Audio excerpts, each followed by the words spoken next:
Section 7, page 38. He went on explain that he would find a lottery ticket in her bag, and when he asked where the money had come from to buy it, she wouldn't tell him. Then, another time, he would find a pawn ticket for 2 bracelets that he would never set eyes on. So I knew there was a dirty work going on, and I told her I would have nothing more to do with her.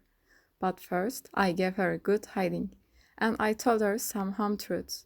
I said that there was only one thing interested her, and that was getting into bed with men whenever she got the chance. And I warned her straight, you will be sorry one day, my girl, and wish you would got me back. All the girls in the street, they are jealous of your luck in having me to keep you. He would beaten her till the blood came. Before that, he would never beaten her. Well, not hard, anyhow, only affectionately like. She would howl a bit, and I had to shut the window. Then, of course, it ended as per usual. But this time I am done with her. Only, to my mind, I ain't punished her enough. See what I mean? He explained that it was about this he wanted my advice. The lamp was smoking, and he stopped pacing up and down the room to lower the wick. I just listened without speaking. I had a whole bottle of wine to myself, and my head was buzzing. As I would used up my cigarettes, I was smoking Raymond's. Some late streetcars passed, and the last noises of the street died off with them. Raymond went on talking. What bored him was that he had a sort of leech on her, as he called it, but he was quite determined to teach her a lesson. His first idea, he said, he would be to take her to a hotel and then call in the special police. He would pursue them to put her on a register as a common prostitute, and that will make her wild. Then he would look up some friends of his in the underworld, fellows who kept tarts for what they could make out of them, but they had practically nothing to suggest. Still, as he pointed out, that sort of thing should have been right up to their street. What's the good of being in that line if you don't know how to treat the girls who's let you down? When he told them that, they suggested he should brand her, but that wasn't what he wanted either. It would need a lot of thinking out. But first, he would like to ask me something. Before he asked it, though, he would like to have my opinion of the story he would been telling in a general way. I said I hadn't any, but I would find it interesting. Did I think she really had done him dirt? I had to admit it looked like that. Then he asked me if I didn't think she should be punished and what I would do if I were in his shoes. I told him one could never be quite sure how to act in such cases, but I quite understood his wanting her to suffer for it. I drank some more wine, while Raymond lit another cigarette and began explaining what he proposed to do. He wanted to write her a letter, a real stinker that will get her on the road, and at the same time make her repent of what she had done. Then, when she came back, he would go to bed with her, and just when she was properly primed up, he would spit in her face and throw her out of the room. I agreed it wasn't a bad plan. It would punish her, all right. But Raymond told me he didn't feel up to writing the kind of letter that was needed. And that was where I could help. When I didn't say anything, he asked me if I would mind doing it right away, and I said no, I would have a shot at it. He drank off a glass of wine and stood up. Then he pushed aside the plates and the bit of cold pudding that was left, to make room on the table. After carefully wiping the oilcloth, he got a sheet of squared paper from the drawer of his bedside table. After that, an envelope, a small red wooden pen holder, and a square inkpot with purple ink in it. The moment he mentioned the girl's name, I knew she was a Moore. I wrote the letter. I didn't take much trouble over it, but I wanted to satisfy Raymond, as I had no reason not to satisfy him. Then I read out what I had written. Puffing at his cigarette, he listened, nodding now and then. "Read it again, please," he said. He seemed delighted. "That's the stuff," he chuckled. "I could tell you was a brainy sort, old boy. And you know what's what? At first, I hardly noticed that old boy. It came back to me when he slapped me on the shoulder and said, "So now we are pals, ain't we?"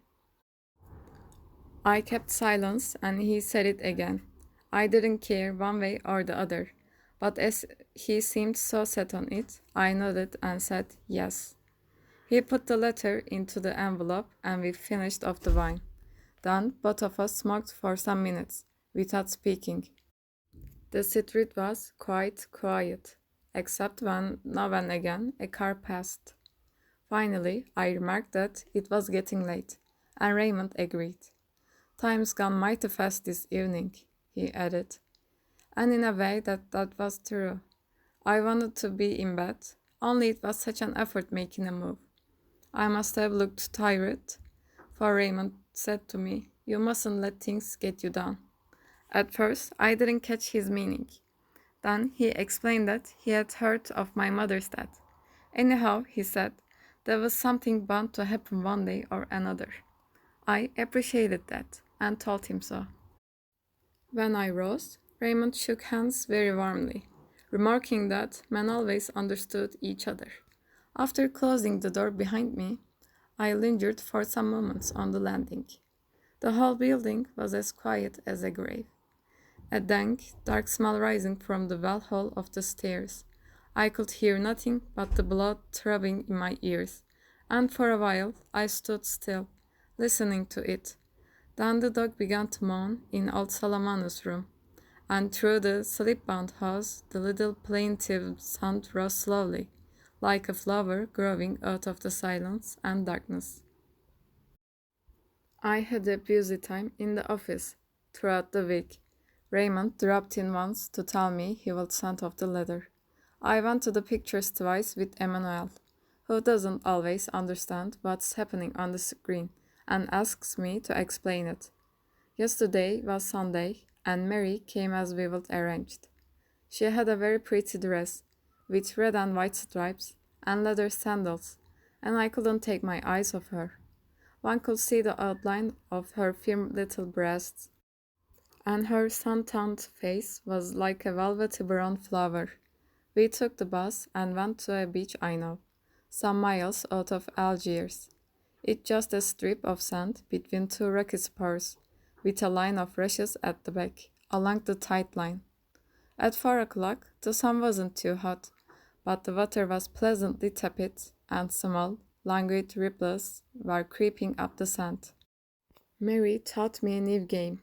The idea was, while one swam, to suck in the spray of the waves and, when one's mouth was full of foam, to lie on one's back and sputt it out against the sky.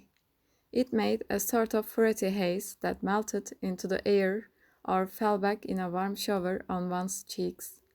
But very soon my mouth was smarting with all the salt I'd drowned in.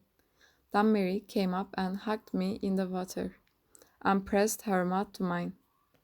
Her tongue cooled my lips, and we let the waves roll us about for a minute or two before swimming back to the beach.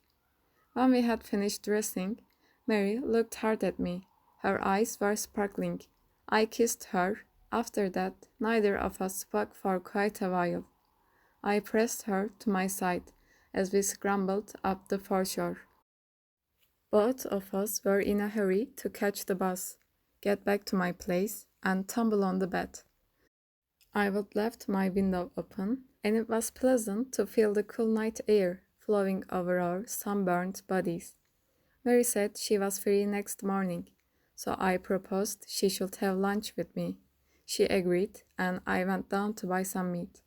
On my way back, I heard a woman's voice in Raymond's room.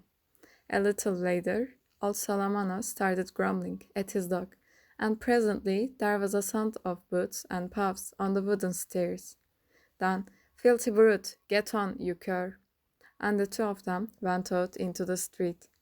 I told Mary about the old man's habits, and it made her laugh. She was wearing one of my pajama suits, and had the sleeves rolled up. When she laughed, I wanted her again. A moment later, she asked me if I loved her. I said that sort of question had no meaning, really, but I suppose I didn't.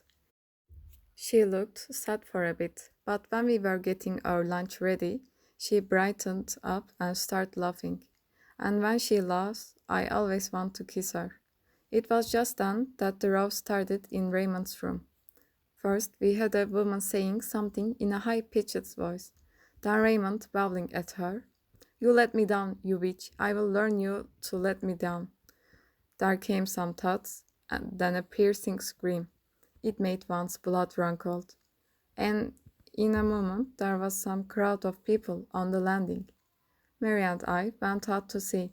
The woman was still screaming and Raymond still knocking her about. Mary said, "Wasn't it horrible?" I didn't answer anything. Then she asked me to go and fetch a policeman, but I told her I didn't like policemen. However, one turned up presently. The lodger on the second floor, a plumber, came up with him. When he banged on the door, the noise stopped inside the room. He knocked again, and after a moment, the woman started crying, and Raymond opened the door. He had a cigarette dangling from his underlip, and a rather sickly smile. Your name? Raymond gave his name. Take that cigarette out of your mouth when you are talking to me, the policeman said gruffly. Raymond hesitated, glanced at me, and kept the cigarette in his mouth. The policeman promptly swung his arm and gave him a good hard smack on the left cheek. The cigarette shot from his lips and dropped a yard away. Raymond made a wry face, but said nothing for a moment. Then in a humble tone he asked if he mightn't pick up his cigarette. The officer said yes and added, "But don't you forget next time that we don't stand for any nonsense, not from guys like you." Meanwhile, the girl went on sobbing and repeating, "He hit me, the coward, he is a pimp." "Excuse me, officer," Raymond put in, "but isn't that order calling a man a pimp in the presence of witnesses?" The policeman told him to shut his trap. Raymond then turned to the girl. "Don't you worry, my pet, we will meet again." End of the section, page 46.